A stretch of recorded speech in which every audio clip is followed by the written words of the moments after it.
pas mal de gens qui nous posent des questions, effectivement, surtout sur le Centre Eden, qui nous envoie des mails. Et Ouais. il y avait pas mal de questions sur la radiesthésie. Et donc, on s'est dit, bah voilà, on va faire un petit direct live. Ouais, Voilà. carrément. Vous pouvez voir là d'ailleurs ici un petit peu tous les outils. Ainsi que Bobo. Et ainsi Voilà. que le chat Beau, le Bon. chat de Vérone. Beau Voilà. Milan de Salem, le magnifique. Et donc, Johan est le grand spécialiste de la radiesthésie.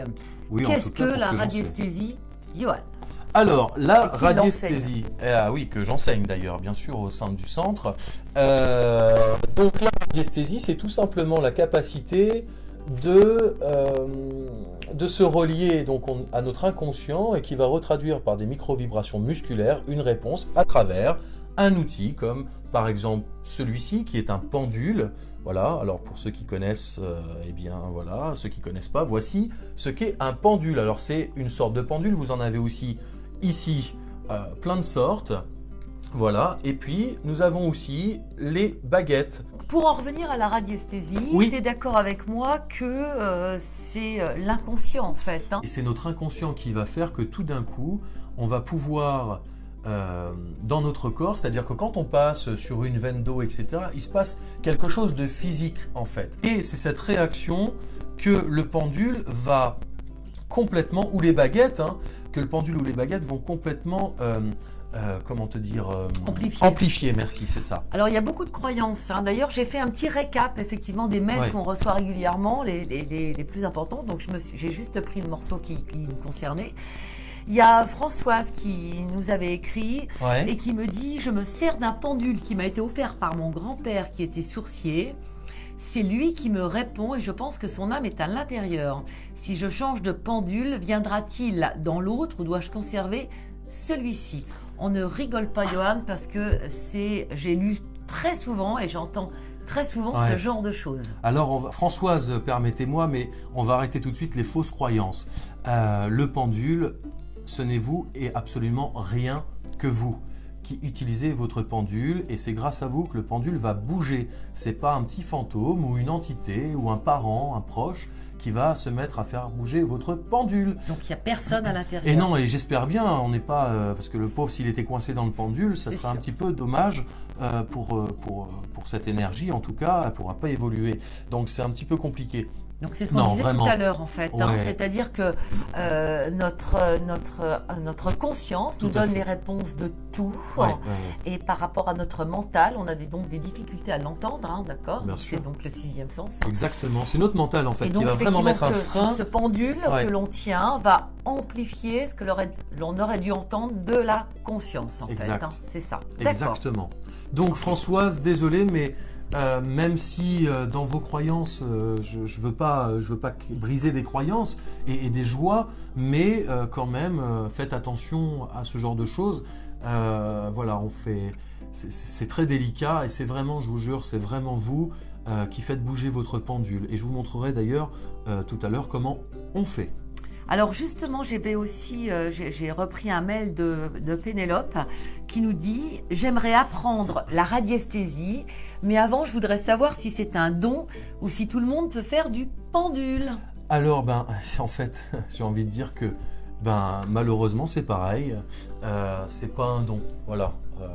Je suis navré de décevoir certains, mais le pendule, la radiesthésie, la cartomancie, la voyance, la médiumnité, toutes ces choses, le magnétisme, etc., vraiment ne sont pas du tout, mais du tout, un don. Comme j'aime à le dire d'ailleurs pendant mes formations, le seul don que vous avez, mes amis, c'est pas le don que vous avez reçu, mais c'est ce que vous êtes capable de donner. Voilà, tout simplement. Et je le dis et le redis, ce sont simplement des prédispositions, uniquement des prédispositions. Alors évidemment, c'est comme le piano, il y a des gens qui vont se mettre à jouer au piano, ça va être très facile pour eux. On ne sait pas pourquoi, c'est comme ça, c'est dans leur gène. Dans leur ADN peut-être, un souvenir lointain d'une vie passée peut-être.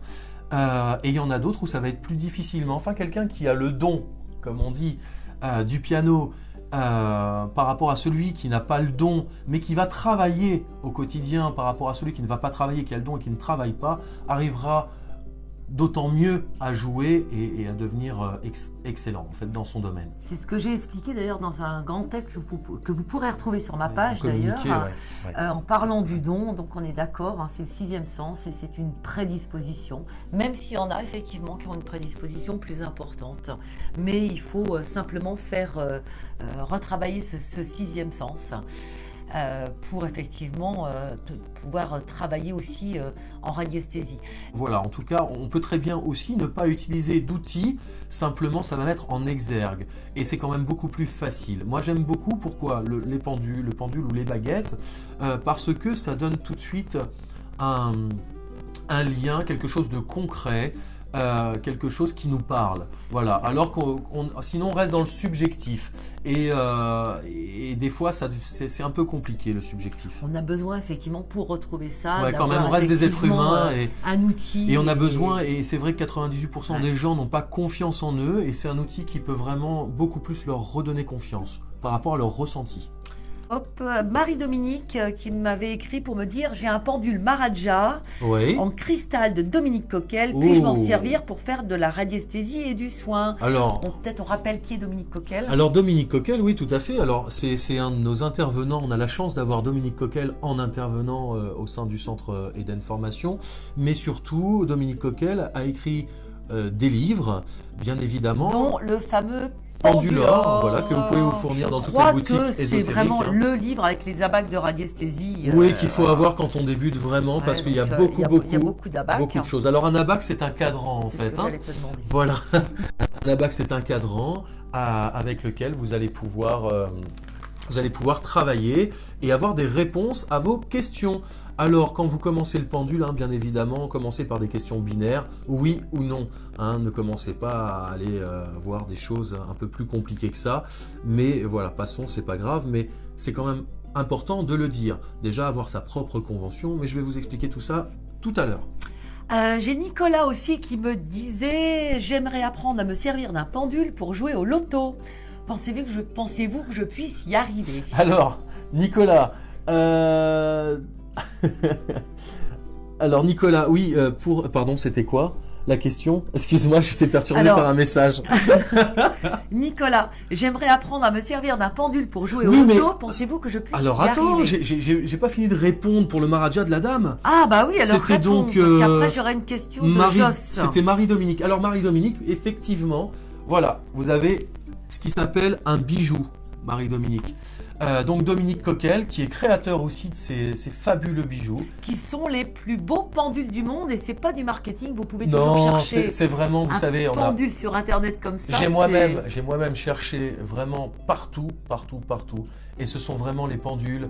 Ce sont les pendules Dominique Coquel qui sont vraiment les plus beaux et les plus efficaces, en tout cas en matière. En cristal de roche. Alors, cristal de roche, bien évidemment extra pur, en argent, bien évidemment, avec, vous aurez ici un petit cône en améthyste, voilà ici. Avec de la poudre d'améthyste informée. La poudre de cristal informée. Ah, d'accord. Ouais, poudre de cristal informée, des petits cabochons, alors vous avez saphir, rubis, etc. Mais enfin bon. Donc ça, comment s'appelle-t-elle? Marie-Dominique, c'est plutôt du pendule de soin. Oui, pourquoi? Celui-là aussi. Oui, ça ce sont de gros pendules. Des pendules de soin, pourquoi? Parce qu'ils sont faits en cristal de roche pure et en fait, tout est fréquence, tout est vibration. Plus le cristal va être gros et plus il va avoir la capacité, on va parler de lumière finalement. Donc vous êtes la lumière, le cristal est de la lumière et en fait vous allez pouvoir prodiguer des soins. C'est-à-dire que c'est le cristal qui va travailler à la place que vous-même soyez canal, c'est le cristal qui va travailler, il va être son propre canal. Donc il va pouvoir il va chercher, trouver et réparer les problèmes qu'il peut y avoir sur un corps physique ou sur divers plans. Voilà, tout simplement. On rappelle quand même que le cristal de roche est un amplificateur. Ah oui, complètement. Oui, donc il amplifie autant en positif qu'en négatif. Donc faites attention quand vous utilisez des cristaux, qu'ils soient d'ailleurs du cristal de roche ou d'autres pierres. Faites bien évidemment le cristal de roche, bien évidemment, surtout pour un Maharaja, dès que vous faites un soin avec, derrière, il faut penser quand même à le nettoyer. c'est très important de nettoyer son pendule Alors- en pierre ou en cristal. Alors, Voilà. il y avait aussi Laura qui nous dit, Johan, un pendule doit-il tourner toujours dans le sens d'une aiguille, d'une montre ou autre? Alors, Ah. non. La grosse question. La grosse question, ouais. Elle revient souvent, cette question. Alors, un pendule, non. Alors, je vais vous montrer un petit peu. Le pendule, moi, je suis gaucher, par exemple. Hein, donc, pour un gaucher, pour un droitier déjà, pour un droitier, la question, alors on va parler directement, si vous voulez, de la convention mentale. Ce qui est très important dans le pendule ou les baguettes, c'est d'avoir une convention. La convention mentale, c'est quoi? Qu'est-ce que mon pendule va me répondre si je pose une question positive ou négative? Donc déjà, par exemple, vous êtes droitier. Alors je vais essayer de le prendre, je ne suis pas du tout droitier, hein, je suis un petit peu handicapé de la main droite. Donc je vais poser ma question, je suis droitier, voilà. Et je vais demander tout simplement à mon pendule, je suis vraiment aligné et focus sur ma question. Et je demande quel est mon oui. Alors c'est toujours pareil. La première fois que vous prenez un pendule, vous ne posez pas votre coude, jamais. Pourquoi? Parce que si vous êtes tendu, par exemple au niveau des épaules, si vous êtes crispé, si vous n'êtes pas détendu, donc si vous posez vos coudes, etc., vous allez bloquer les micro-vibrations musculaires. Ne faites pas cette erreur, c'est l'erreur du débutant. Et vous regardez, il y en a qui sont là et qui attendent qu'il se passe quelque chose. Ça n'est pas possible, ça va mettre 3 jours votre réponse à arriver. Donc vraiment, vraiment, évitez surtout de poser votre coude, de laisser votre pendule, d'attendre que votre pendule ait une réaction. D'abord, ça va vous mettre le stress, ça va vous crisper, etc. C'est pas du tout comme ça qu'on pendule. Pour penduler, on a le corps bien droit, on ne croise pas les jambes, bien évidemment. On fait qu'un avec son pendule. Votre pendule, c'est vraiment c'est une prolongation de votre corps en fait finalement, d'accord? C'est ce qui vient vraiment allonger votre corps. Donc voilà, il doit faire partie de vous, votre pendule. Donc pour ce faire, un pendule déjà, on se pose la question dans la tête et on dit voilà par exemple, quel est mon oui? Alors mon oui tout simplement, je vais poser la question et je vais surtout donner une action à mon pendule. Je vais l'envoyer. Et je vais demander quel est mon oui. Voilà, donc mon pendule se met à girer pour un droitier à droite, dans le sens des aiguilles d'une montre. Et je demande maintenant quel est mon nom. Hop, il part directement, bien évidemment, dans le sens anti-horaire, donc dans le sens inverse des aiguilles d'une montre. C'est ce qui est le plus commun. Maintenant, si vous êtes droitier, vous pouvez très bien être ambidextre aussi dans votre tête, j'en sais rien, mais il y a des droitiers où le oui va être dans le sens anti-horaire et à l'inverse, etc. Moi, effectivement, pour un gaucher, alors je ne sais pas s'il y en a avec nous là ce soir, mais je suis gaucher et mon oui sera dans le sens anti-horaire et mon non sera dans le sens horaire des aiguilles d'une montre. Voilà, tout simplement. Il y a Christine qui dit comment ne pas influencer le pendule. Alors, c'est ce qu'il y a de plus compliqué, l'influence du mental, son mental. Vraiment, vous savez, le pendule, moi, j'étais beaucoup dans mon mental. J'y suis encore, je vous rassure. Mais quand je travaille au pendule, vraiment, c'est un échappatoire à mon mental. C'est-à-dire que le pendule m'a vraiment aidé à me mettre ici et maintenant, dans le ici et maintenant, ce qui est très important dans la vie, parce qu'on est en synchronicité, on n'est pas dans le mental, dans le futur, dans le passé, on ne se projette pas, on est là, ici. Et vraiment, le pendule, c'est un outil extraordinaire pour ça, pour lâcher votre mental. Au début, je vous jure que c'est très difficile, mais par la suite, avec un peu de travail, c'est comme une gymnastique. Hein.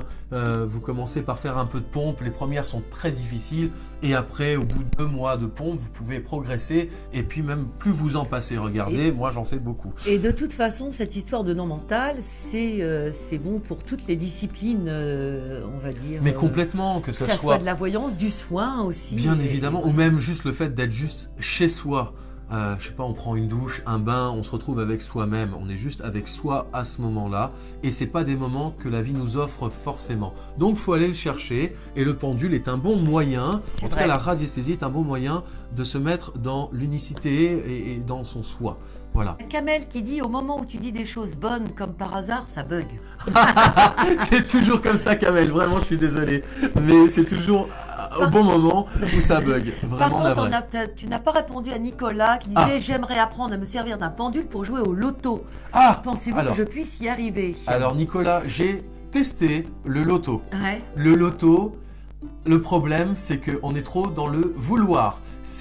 On revient au mental, effectivement, et l'influence que notre mental peut avoir sur notre inconscient, finalement. Donc, le loto, je n'ai pas réussi à trouver les bons numéros. J'ai sorti des planches juste énormes. J'ai pris un billet et j'ai fait x10 sur le billet pour avoir des gros chiffres, etc. J'ai travaillé au pendule. Je n'ai jamais arrivé à sortir un seul bon numéro. Et d'ailleurs, je crois que Dominique Coquel nous l'avait confirmé. Ouais. Et parce que c'était pas dans le... Oui, parce qu'en plus, voilà, maintenant, si vous jouez au loto pour gagner, effectivement, on joue au loto pour gagner, mais c'est toujours très délicat parce qu'on a tellement envie de gagner qu'effectivement, on n'est pas du tout dans l'inconscient. Alors peut-être que vous aurez 3 ou 4 chiffres, peut-être, mais pareil, il faut arriver à lâcher prise vraiment et à se mettre en dehors de soi.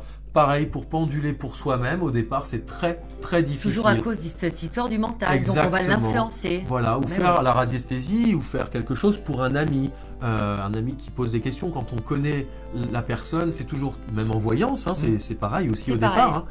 C'est très difficile de faire de la radiesthésie ou de la voyance pour quelqu'un qu'on connaît au départ.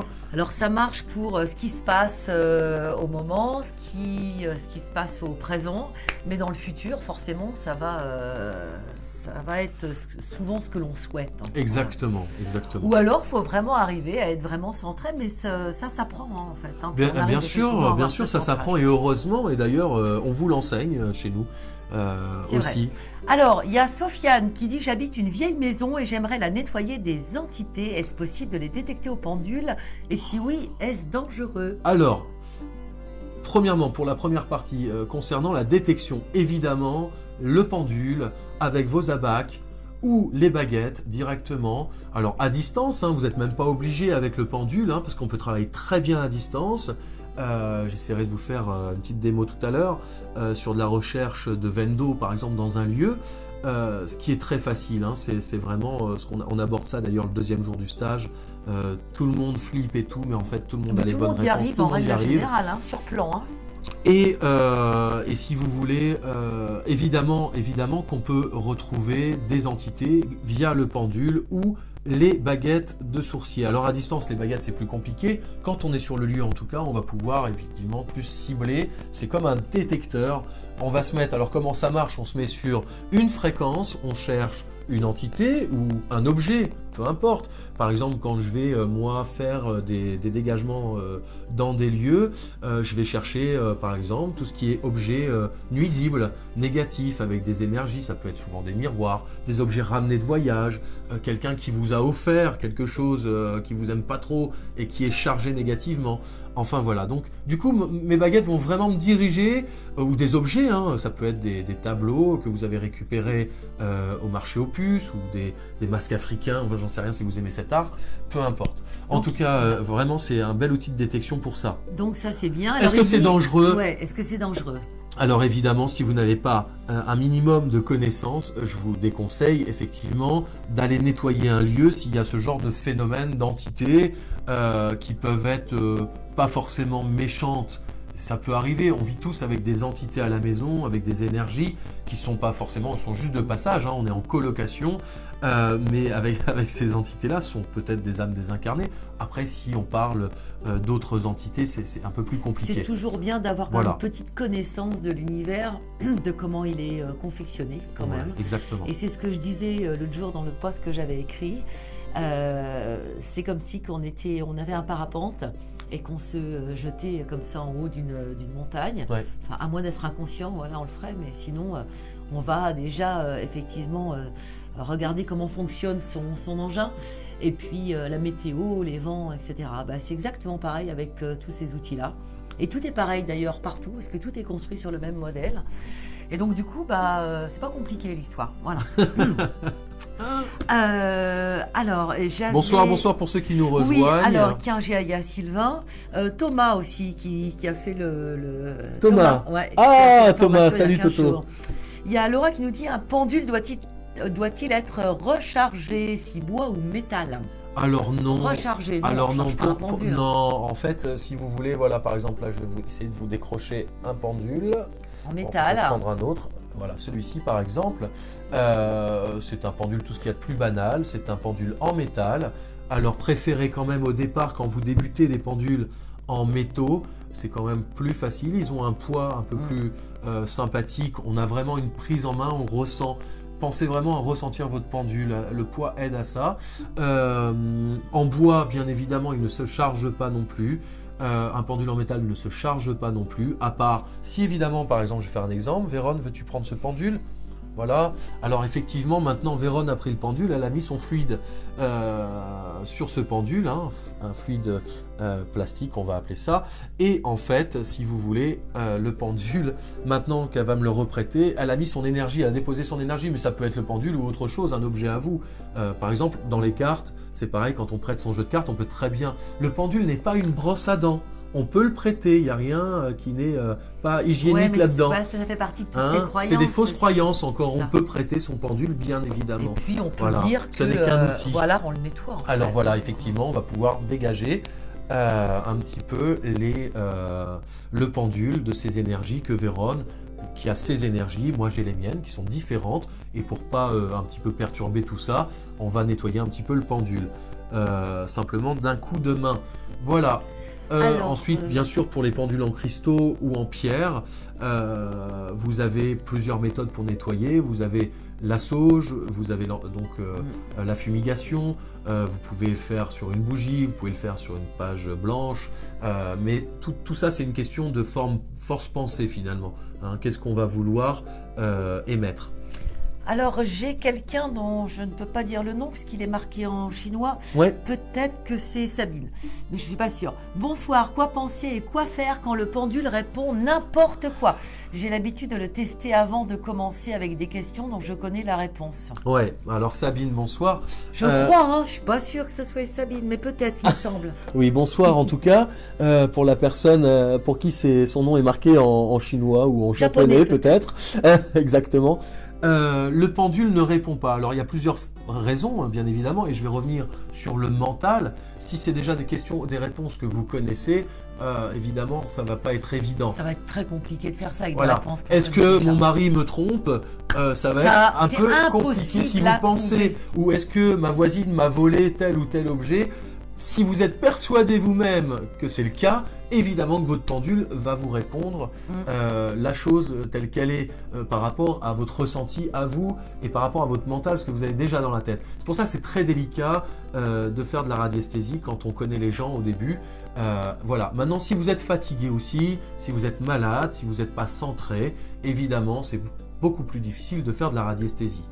Voilà. J'ai Thomas qui nous dit bonsoir, ma femme a des pierres, peut-on les nettoyer, les recharger? Quelle est la marche à suivre? Aucun rapport avec la choucroute, avec la radiesthésie. Mais... Alors, oui, bah alors comme je le disais pour les pendules en pierre. Coucou Thomas. Coucou Thomas, ouais.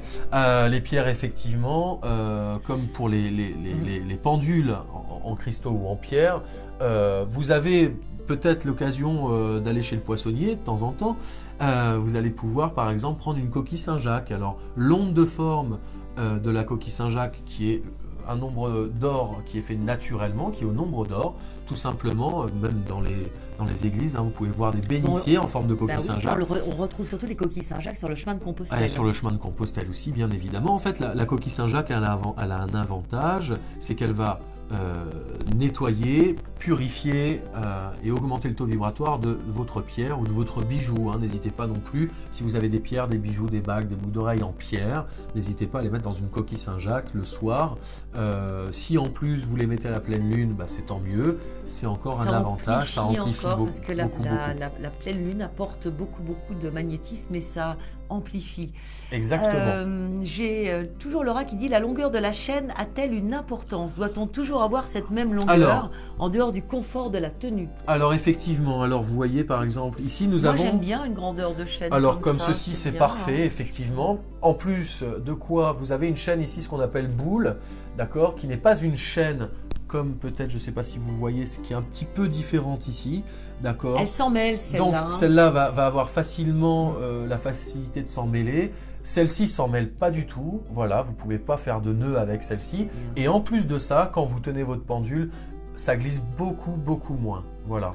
Et je connaissais un radiesthésiste qui habitait à Saint-Quentin. Ouais. Il avait plein de pendules comme ça, avec des chaînes comme ça. Et il disait, s'il y a un nœud sur ta chaîne, alors c'est une croyance, mais je vous le dis quand même. S'il y a un nœud, ça veut dire qu'il y a tu vas avoir un problème en fait. Hein. Alors, petit nœud, c'était petit problème, et gros nœud, c'était gros problème. Ouais, bon, alors ma Véronne, j'ai envie de te dire, je ne rentre pas dans ce genre de croyance. Non, mais c'est pour vous dire, non, mais c'est justement parce qu'il y a plein de gens qui pensent ça. Voilà. Oui, bien évidemment. Donc, il y a Joss qui nous dit, oh, joli chat. Mais oui, c'est la star un petit peu. Alors, Sabine, si c'est elle, alors je n'ai pas été assez précise dans ma question. Il m'arrive de tester un pendule avec des questions du style « Est-ce que je suis une fille? Est-ce que ma voiture est rouge? Est-ce que mon prénom est Marie ?» Et donc, j'imagine que la réponse est non. Je ne suis pas une fille, je m'appelle pas Marie, etc., etc. Alors oui, qu'est-ce qui se passe à ce moment-là? Est-ce que déjà, effectivement, vous avez la bonne attitude avec votre pendule? Est-ce que vous le prenez convenablement? Alors, par exemple, si vous le prenez comme ça, vous posez en plus votre coude, etc. Alors, on ne prend pas un pendule de cette façon. C'est-à-dire la chaîne qui vient sur l'index, ça. Hein. C'est ça. D'accord. On prend un pendule d'abord de cette façon. On va venir avec le petit doigt. Bon, là, j'ai l'avantage d'avoir un petit cône au bout. Voilà. Et le pendule, on le tient vraiment comme une pincée de sel. Rien de plus. On ne force pas sur le pouce ou l'index. D'accord. On verrait là, si vous rapprochiez les pouces un peu blancs. Mais, alors, pardon. Voilà. Les pouces un peu blancs ici. Mais non, je ne force pas. Il n'y a rien à forcer. Dans un pendule, on est très décontracté et on a notre question en tête, et une fois que notre question est posée, on va lancer notre pendule. Voilà, et votre pendule va girer dans un sens ou dans un autre, pour un oui ou pour un non. Vraiment, désespérez pas, continuez à penduler. Le problème, c'est qu'aujourd'hui, peut-être que vous êtes dans une psychologie où de toute façon ça marche pas avec moi, etc., etc. Ça n'est pas vrai. Alors peut-être qu'effectivement quelques 2-3 conseils vous permettraient de mieux réaliser votre pendule. Et voilà. Alors n'hésitez pas à venir nous voir en tout cas, si vous êtes sur la région parisienne ou pas d'ailleurs. Peu importe. Est-ce que j'ai dit la question de Pénélope? Oui, hein, elle voulait savoir si c'était un don ou on en a parlé. Ah, oui. alors non, Pénélope, oui effectivement, je crois qu'on a zappé Pénélope. On l'a dit ou pas? J'aimerais apprendre la radiesthésie, mais avant, je voudrais savoir si c'est un don ou si tout le monde peut le faire. Oui, on a parlé du don, de la prédisposition, donc oui, on est OK là-dessus. Ça, voilà. c'est fait Pénélope. Effectivement, il y a des gens qui vont être hyper doués. Alors, j'avais aussi une très bonne question d'Edwige qui dit « Je suis énergéticienne et pratique le magnétisme. L'apprentissage du pendule peut-il être un outil supplémentaire judicieux et si oui, à quelle fin ?» C'est intéressant ça comme question. Ah, parce mais que c'est super il y a intéressant. plein de gens, parce qu'en fait, on peut faire plein de choses avec la radiesthésie. Ah, mais il y a, alors déjà, la dis-nous tout ce radiesthésie, qu'on peut faire avec. mais c'est-à-dire c'est exponentiel, il y a pas de limite, enfin bien évidemment que si, mais dans les limites de cette forme en tout cas. Vous pouvez absolument tout faire avec la radiesthésie, tout chercher. Vous pouvez même faire des soins à distance, des soins sur la personne physique. Vous pouvez trouver des choses. C'est juste. Après, c'est vraiment une question. Voilà, plus vous allez avoir d'imagination et plus vous pourrez réaliser de choses avec votre pendule. Alors Vraiment. pourquoi dans le cas d'Edwige, l'apprentissage du pendule peut-il être un outil supplémentaire en fait? Alors, l'apprentissage du pendule, moi, ma propre expérience, elle est que, effectivement, je traite la personne dans sa globalité. Quand on apprend chez moi la formation, quand on vient en formation magnétisme, je demande le prérequis de radiesthésie. Pourquoi? Parce que, pour moi, c'est hyper important. Je trouve qu'un magnétiseur, c'est mon avis personnel, pardon à ceux qui m'écoutent et qui sont déjà un petit peu dans le métier, mais c'est juste une question de logique, c'est-à-dire qu'on va aller chercher un petit peu ce qui va pas en préambule. Ça permet aussi de faire un petit peu une anamnèse complète sur la personne, mais surtout d'aller voir les points de faiblesse, autant sur le corps physique que sur le corps sur les corps énergétiques.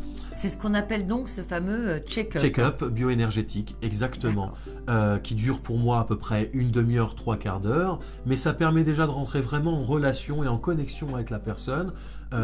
Et puis surtout que la personne ait confiance en vous aussi, parce que vous allez lui dire des choses que vous n'êtes pas censé savoir, mais de par votre radiesthésie et cette qualité-là, eh bien, elle va pouvoir se dire effectivement, le monsieur me raconte des choses qu'il n'est pas censé savoir de moi. Ça va nous donner aussi peut-être pas des indications. Et ça va nous donner surtout, soin, évidemment, des indications sur quoi aller travailler plus profondément, etc. Tu peux nous montrer les abacs oui, tout à fait. On se sert pour faire un check-up. Alors, par exemple, alors là, je vous sors, c'est notre livret de...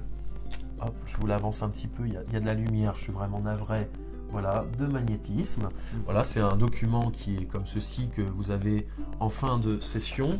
Donc là, nous avons le taux vibratoire que beaucoup, j'imagine, d'entre vous doivent connaître. Donc, effectivement, c'est la première chose à faire, c'est prendre pour moi le taux vibratoire. Voilà, voilà. Et je t'adore beau.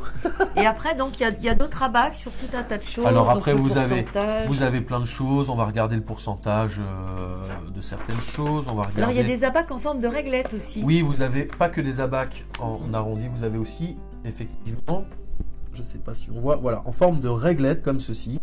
Voilà, qui sont celles-ci. Alors, tu parles de check-up. Il y a une façon de penduler un peu différente. Il faut remettre aussi le check-up bioénergétique. Remettons à César ce qui est à César. Oui. C'est donc une invention de Serge Fitz, qui l'a déposé d'ailleurs à l'INPI il y a plusieurs années maintenant, qui est un fameux radiesthésiste et qui est militant de nettoyer l'habitant Habitat. Il a sorti pas mal de livres, Serge Fitz, que vous pourrez retrouver. Il en a écrit vraiment beaucoup. C'est un mec sans sas. Et il a effectivement créé le check-up bioénergétique. Et les principaux abacs, effectivement, font partie de ce check-up et viennent de lui. Tout à fait, d'ailleurs.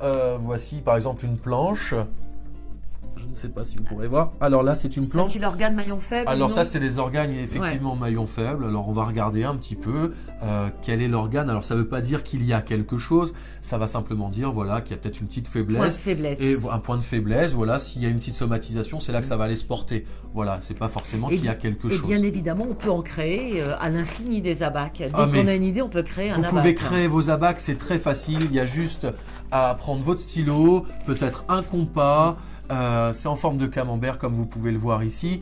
C'est très très facile de créer vos propres abacs pour tout et n'importe quoi. Je vous dis de le faire, vraiment, c'est hyper important. Ou alors, bien évidemment, vous pouvez acheter le pendulor. Oui, on l'a vu qui est juste ici. Il y a le pendulor, il y a aussi et puis vous avez un autre de Reinhard Lehner, le grand répertoire des planches et cadrans de pendules. Voilà, qui est celui-ci.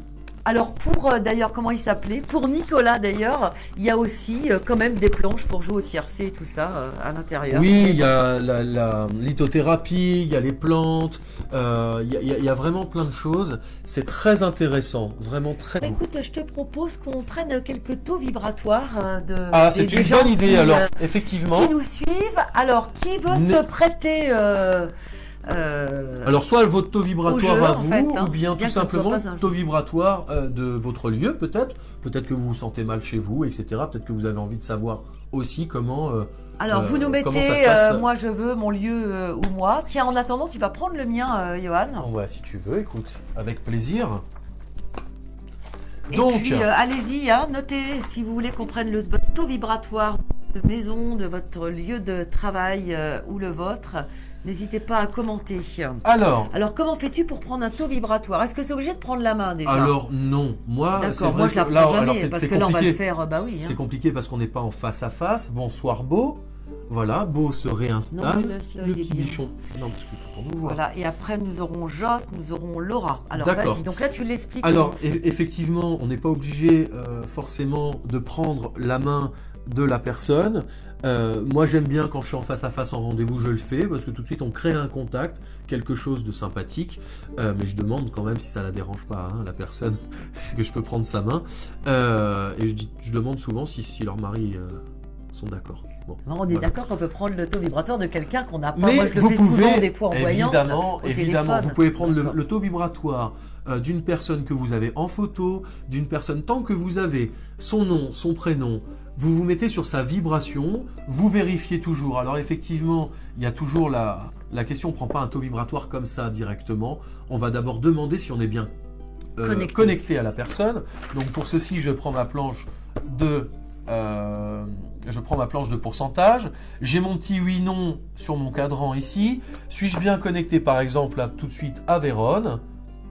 J'ai Vérone dans la tête, ok. Vérone. Suis-je bien connecté à Vérone? Oui. Vous voyez, je garde toujours mon focus. Et maintenant, Un peu comme on fait avec les cartes. à combien en de fait, pourcents hein. suis-je connecté à Vérone? Voilà, je suis à 95%. À savoir, si je suis en dessous de 80% de connexion avec Vérone, je vais peut-être avoir des réponses un petit peu erronées. Donc, vaut mieux être vraiment très focus et très centré, très aligné et être au-dessus de 80% si vous voulez avoir des réponses les plus correctes possibles. Ensuite de ça, je vais prendre effectivement la planche du taux vibratoire. Et maintenant que je suis bien connecté, j'ai vérifié que j'étais bien connecté à Vérone, je vais prendre maintenant donc le taux vibratoire de Vérone. Alors, on va remettre ça là. Je peux viser Vérone, qui est là. Je peux juste penser à elle, lui prendre la main, peu importe. Mais là, je pense à elle, je la vise. Ok, Vérone. Vibratoire de Vérone, maintenant. Alors, je demande toujours maintenant, parce qu'il y a le taux vibratoire actuel, il va y avoir le taux vibratoire auquel elle devrait être si tout allait bien normalement.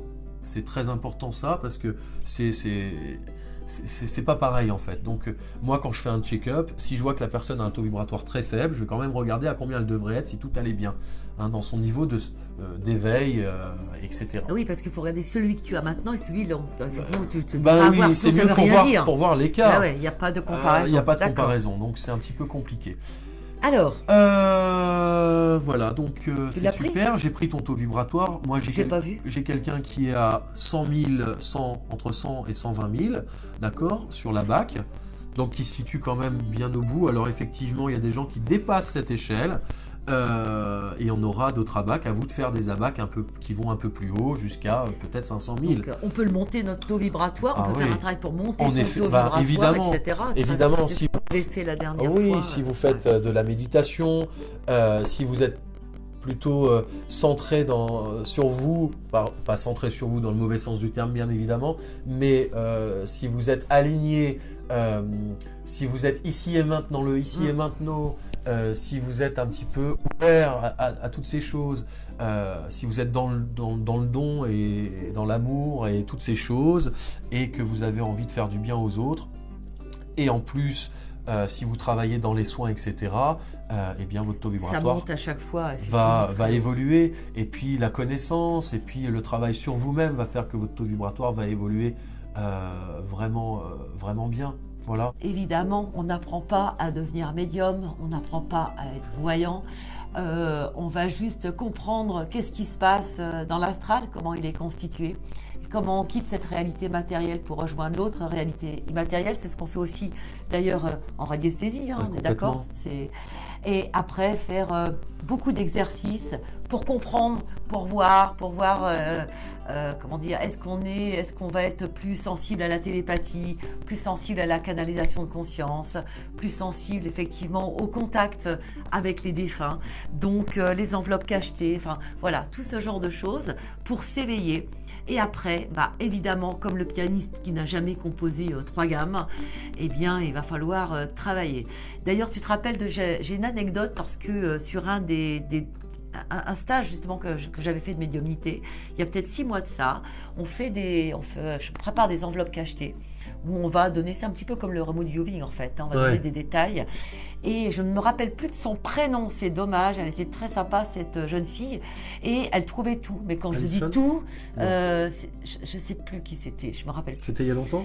Non, il y a 6 mois à peu près. C'était pas Alison? Je me demande si c'était pas Alison. Et elle trouvait, elle disait... Ah si, elle avait travaillé, c'était Alison. Et c'était mais vraiment très Alison, très si tu facile. nous regardes et tu nous entends, Gros bisous.